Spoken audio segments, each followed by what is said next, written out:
আসসালামু আলাইকুম ওয়া রাহমাতুল্লাহি ওয়া বারাকাতুহু। আলহামদুলিল্লাহ ওয়াসসালাতু ওয়াসসালামু আলা রাসূলিল্লাহি ওয়া বাদ। সুপ্রিয় দর্শক শ্রোতা, হাসানা ফাউন্ডেশন কর্তৃক আয়োজিত হজ হেল্প ডেস্ক 2026-এ আজকে আপনাদের সবাইকে স্বাগত জানাচ্ছি। আজকেও আমরা আপনাদের করা প্রশ্নগুলোর উত্তর দেওয়ার চেষ্টা করব।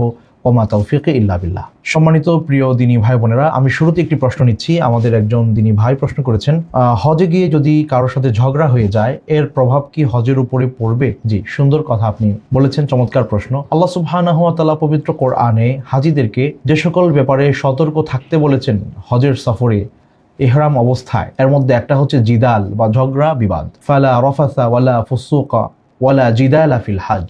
আল্লাহ সুবহানাহু ওয়া তাআলা যারা হজে যাবেন তাদের ব্যাপারে বলেছেন তারা সেখানে গিয়ে স্ত্রী মিলন করতে পারবে না, পাপাচারে লিপ্ত হতে পারবে না এবং জিদাল করতে পারবে না বা ঝগড়া বিবাদ করতে পারবে না। কখন?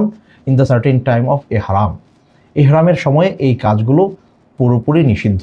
একটা ব্যাপার খেয়াল করে দেখেন যে পাপাচারে লিপ্ত হওয়া, বড় গুনাহে লিপ্ত হওয়া, এই কাজের পাশাপাশি আল্লাহ সুবহানাহু ওয়া তাআলা কোরআনে জিদাল বা ঝগড়া বিবাদকে উল্লেখ করেছেন। যদিও নিজের অধিকার রক্ষার জন্য কোনো মানুষ যদি বিতর্কে লিপ্ত হয়, এটাও জিদালের অন্তর্ভুক্ত। আপনি আপনার অধিকার নষ্ট হচ্ছে, আপনি সবর করেন, আপাতত আপনি একটু ধৈর্য ধারণ করেন, পরবর্তীতে এটা নিয়ে আপনি সমাধান করার চেষ্টা করবেন। কিন্তু দ্য সার্টেন টাইম অফ ইহরাম, এই অবস্থায় আপনি কারোর সাথে ঝগড়া বিবাদে লিপ্ত হতে পারবেন না। যদি লিপ্ত হয়ে থাকেন তাহলে আপনি বড় পাপাচারে লিপ্ত হলেন হজ অবস্থায়। সুতরাং এটা আপনার হজকে ক্ষতিগ্রস্ত করবে।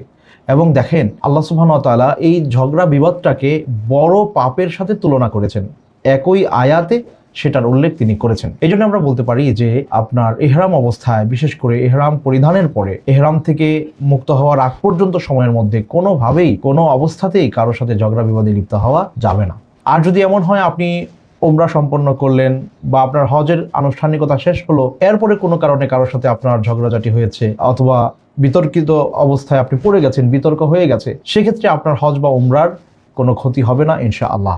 বাট আপনি যদি কথা বলতে গিয়ে কারোর উপরে জুলম করেন, সেক্ষেত্রে অবশ্যই সেটার জন্য আল্লাহর কাছে আপনাকে জবাবদিহি করতে হবে। সর্বাবস্থায় জিদাল থেকে মুক্ত থাকার চেষ্টা সকলের করা উচিত। আল্লাহ আমাদের সবাইকে তৌফিক দিন।